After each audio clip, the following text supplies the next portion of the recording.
দেশে মাছের মোট উৎপাদন 46,21,228 মেট্রিক টন। এর মধ্যে 26,38,745 মেট্রিক টন আসে খামারিদের কাছ থেকে, আর বাকিটা আসে সমুদ্রসহ মুক্ত জলাশয় থেকে। দৈনিক বেচাকেনার হিসাবে দেশের বাজারে মিঠা পানির মাছের 2/3 যোগান আসে খামার থেকে। দাম তুলনামূলক কম হওয়ায় এর ক্রেতাও বেশি। চাষের মাছ যেহেতু নাম শুনলে তো মানুষ বলে চাষের মাছ, দাম একটু কম নিতে চায়। তেলাপিয়া পাঙ্গাসটা একটু বেশি কেনা হয়।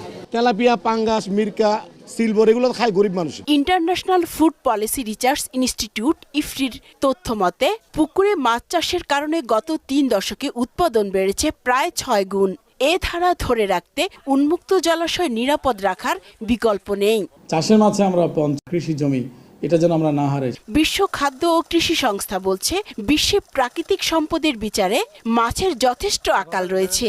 যেমন 1990 সালে মজুদ ছিল 90%, অথচ 28 বছর পর অর্থাৎ 2018 সালে তা 65% ঠেকেছে। ধরে রাখতে গেলে প্রথমত আইনের সঠিক প্রয়োগ খুবই দরকার। আমাদের বিভিন্ন দূষণ বাড়ছে, এটা বেড়েই